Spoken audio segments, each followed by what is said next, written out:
Early this semester, I mentioned the issue of theogony, that is the birth of the gods that is told by Hesiod in ancient Greece. And this is a later passage than the one we read earlier. So this is the theogony, as a reminder, is about the birth of the gods.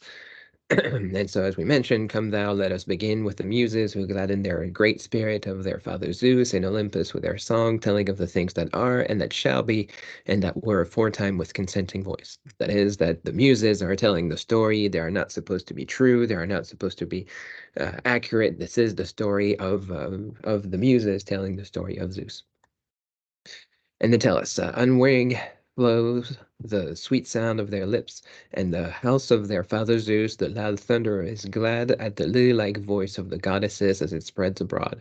And the peaks of snowy Olympus resound, and the homes of the immortals, and they, uttering their immortal voice, celebrate in song, first of all, the revered race of the gods from the beginning, those whom the earth and wide heaven begot, and the gods sprungs of these, givers of good things. Then next, the goddesses sing of Zeus, the father of gods and men, and they begin in then this train, how much he is the most excellent among the gods and supreme in power. And again they chant the race of men and strong giants, and gladden the heart of Zeus with Olympus, the Olympian muses, daughters of Zeus and the aegis alder. So, inasmuch as we have mentioned before, myths tell us about the birth of things, whether the origin of the world, the origin of society, the origin of a myth, or whatever. This is a rather common way to identify what myths are like. But also, they tell us about the chain of things, the chain of events that came from us to the gods, or from the gods to us, whatever the case might be. But as we are told here, there is first the earth and the heaven, and then they have Zeus, and then the Zeus has the people, and then the muses are there. So you have a connection between those different aspects of our world that exist in the myth. And so obviously, one of the important roles of the myth is making sense of that connection between the world that used to be and the world that is today, as we have mentioned before as well. But another form of myth that is rather common in this context is a myth of theodicy. Theodicy would be making sense of God's justification for things. And this is a common question and a common problem for anyone that studies God, is that gods are typically very powerful, very strong, very um, well, supernatural, I guess, in all matters of ways, but we don't know why they are that way. Most of the time, they are just given as is. But then that much is easy to sweep around. But then, how do we explain the things that gods do? For example, well, in Christianity, for example, if God is all powerful, all knowing, and all good, why do we have evil? Why are there bad things happening all the time? Why is God allowing all of those things to happen? And well, this also appears in the myth. Perhaps God has a plan, and if God has a plan, then there's a reason why those things happen. We have mentioned that in passing as well. But that aspect can be more or less clearly explored in the myth, more or less explicit in the way that people make sense out of those things. Because the stories are told from the point of view of how the world was, sometimes the questions are just swept aside. Here's an example here from an ancient book by Mani, in the Parthian Empire that would be of the modern day Iran, um, dated to the second century of our era. Now, the twin is instructing Mani concerning who I am, what my body is, and in what way I have come, how my arrival into this world took place, who I am of the ones most renowned for their eminence, how I was begotten into this fleshly body, by what woman I was delivered and born according to the flesh, and by whose passion I was engendered. Mani is telling us about how, from the beginning, the twins that are at the origin of the world, are making sense of the world to Mani. And so they explain their connection to the gods in very specific details, who their mother is and how they are connected and how they got to be more special than the others. Mani tells us the story at a time where Christianity is growing, and he tells us the story that includes a man called Jesus, And he also includes a story of a man called Buddha and also a man called Zoroaster. Those stories are telling us about what he calls a religion of light, that tells us that Mani received these revelations as a 20-year-old and started to pass it on around the world. Mani was a Christian himself at first, but he became unhappy with Christianity, and so he started to travel around the world through Babylon, through Persia, and eventually to Afghanistan and all the way into Asia. And for most of his life, Mani did not have any kind of contact with the Roman Empire, with the Greek Empire, with any of the points of reference that we typically use to make our belief systems. Unfortunately, we only have bits and pieces of what he wrote because, of course, the stories that Mani told of Jesus were considered heretical and were considered bad, and most of them were destroyed. But we do have bits and pieces of his work. Here, the question, best hope and redemption for those who suffer patiently, the truest instructions and counsels, and the laying on of hands of our Father. When then the twin came, he delivered, separated, and pulled me away from the midst of that law which I was reared. In this way he called, chose, drew, severed me from their midst, and drew me to the divine side. So the twins separated Mani personally from his old religion to create his own, and bringing in the his own vision of what is good, what is bad, and more importantly, in a way that is partially inspired by Christianity, but also partially inspired by Buddhism.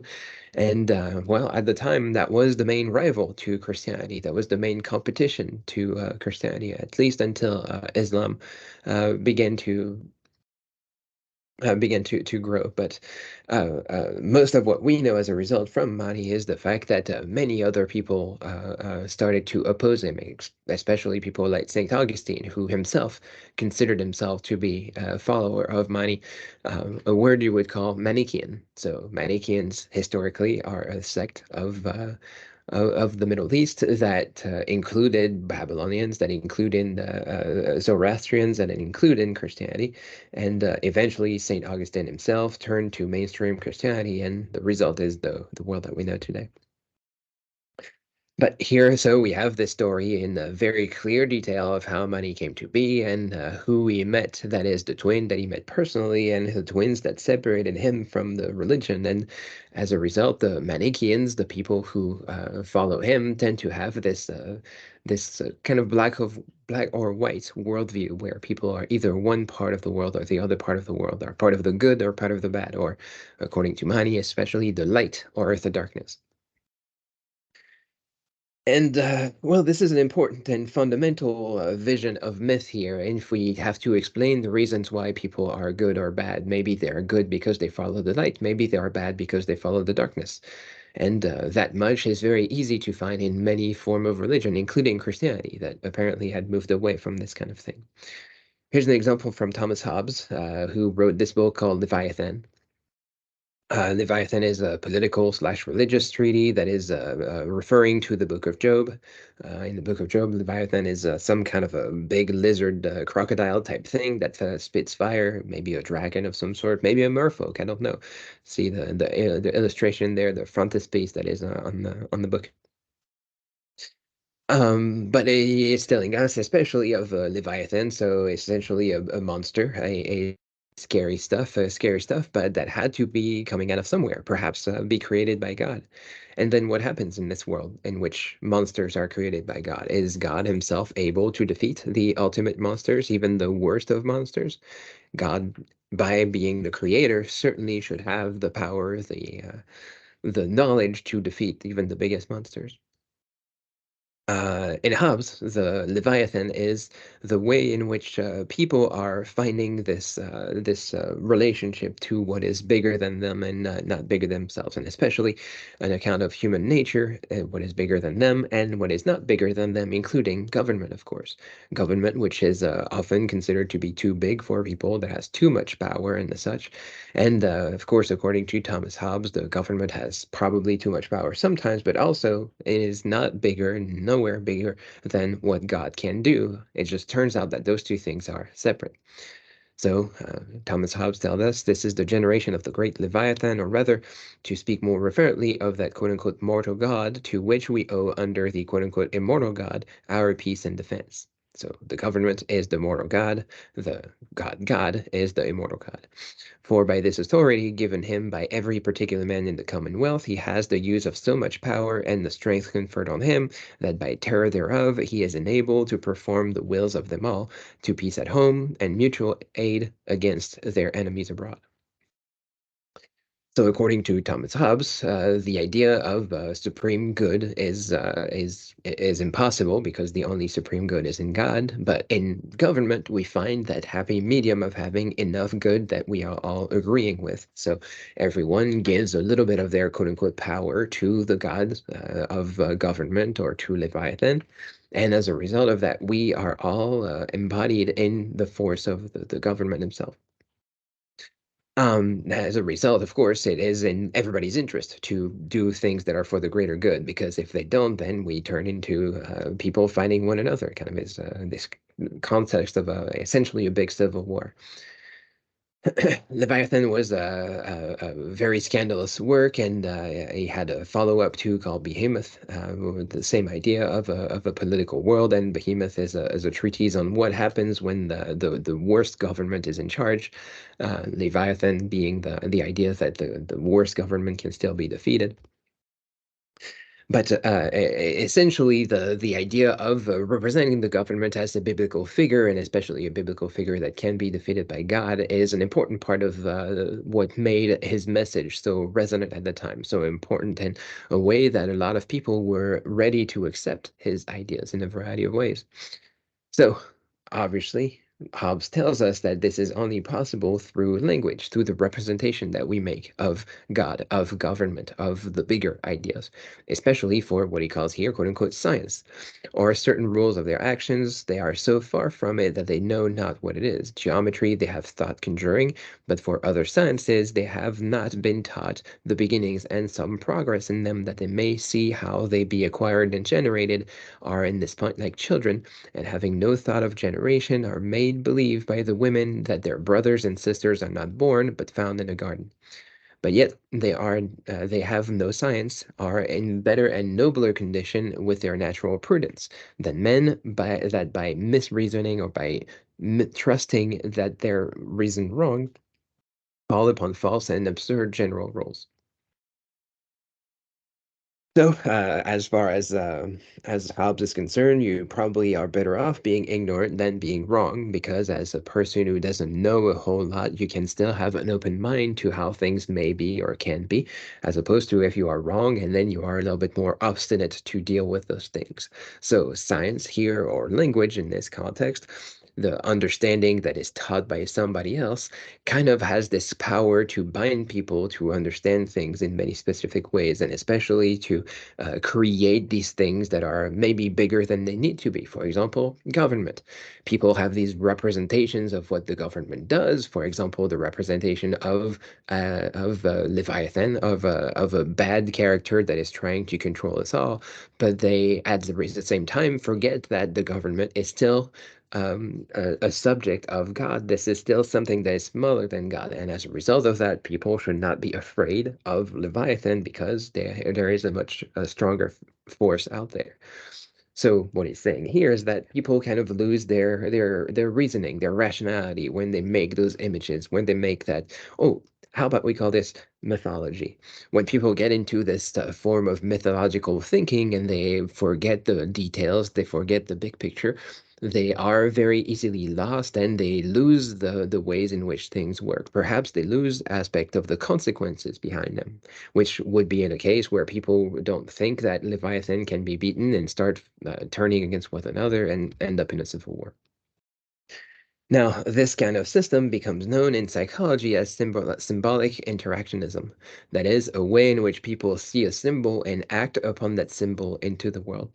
So this is a project that is looked at in sociology. So here through Bloomer, other people that were partisans of symbolic irrationalism would include George Herbert Mead or John Dewey, who is a figurehead here of this campus, saying that the meaning meaning of a thing for a person grows out of the ways in which other persons act toward the person with regard to the thing.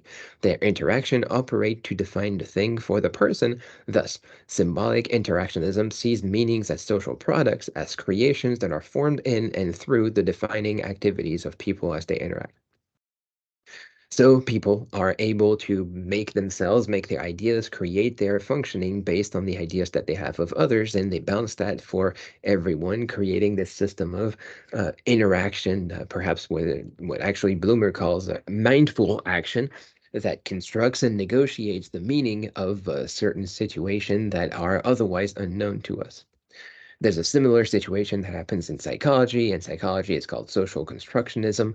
The negotiated understanding could take a wide variety of different forms, and we can therefore talk of numerous possible social constructions of the world. But each different construction also brings with it or invites a different kind of action from human beings. For example, before the temperance movement, drunks were seen as entirely responsible for their behavior and therefore blameworthy. A typical response was therefore imprisonment. However, there has been a move away from the seeing drunkenness as a crime towards thinking of it as a sickness, a kind of addiction. The alcoholic is not seen as totally responsible for their behavior since they are the victims of a kind of drug addiction. The social action appropriate to understanding drunkenness in this way is to offer medical and psychological treatment, not imprisonment. Descriptions or constructions of the world therefore sustain some patterns of social action and exclude others. So the idea here is to kind of critique the things that are taken for granted. For example, taking for granted people drinking too much alcohol, being seen as being bad people because they drink is obviously an old way in which the world was seen that has caused some very important damage, socially speaking. And today, even though the alcohol still remains, we have a different view of what drunkenness and alcohol use slash abuse means, and therefore we have a different treatment of that. So this is what psychology calls social constructionism, because we have these ideas, we create these ideas into a much bigger thing, and then we transfer those ideas into a symbolic system, and that social symbolic system becomes part of our social reality. But I have mentioned before, I have brought this up before from Levi-Strauss especially, that this is a very specific function of myth for politics. What gives the myth an operative value is the specific pattern described as everlasting. It explains the present and the past as well as the future. This can be made clear through a comparison between myth and what happens to have largely replaced it in modern societies, namely politics. When a historian refers to the French Revolution, it is always as a sequence of past happenings, a non-revertible series of events, the remote consequences of which may still be felt at present. But to the French politician, as well as to his followers, the French Revolution is both a sequence belonging to the past, as to the historian, and an everlasting pattern which can be detected in the present French social structure and which provides a clue for its interpretation, a lead from which to infer the future development. Mention this on the chapter on mythology, of course, because, well, this is the heart of this issue here. Everlasting meaning that aspect of social construction that will only get you so far here. So when the French politicians mention the revolution, he mentions the spirit of the revolution, kind of away from its context. He's using the mythology of it, not the details that led to it that would make that particular form of French Revolution not actually replicable in the modern day. This would have to be reviewed. This would have to be adjusted. This would obviously happen differently because the fact that our culture is very different at this point. So the question is, at this point in time, why and who decides that we need to hook on to this symbolism here? This is from Ernst Cassirer, a philosopher in the early part of the 20th century, who says the question necessarily arises why men cling so obstinately and forcibly to such phantasmagoria. Why do they not directly approach the reality of things and see it face to face? Why do they prefer to live in the world of illusions, of hallucinations and dreams? A new way to answer this question was indicated by the progress made from modern anthropology and psychology. We must study both aspects side by side for they illustrate and supplement each other. So This is, in a nutshell, what we have been doing in this class. Looking at, of course, through the eye of anthropology, the way that sociology work, looking through the eye of what some people have called psychology over the years, kind of the effect on the mental health of people, but also to put that side by side with how it transfers into the larger stories of the myth, not directly the political myths, of course, but myths that still today have a social value. And we're going to wrap up this conversation this week.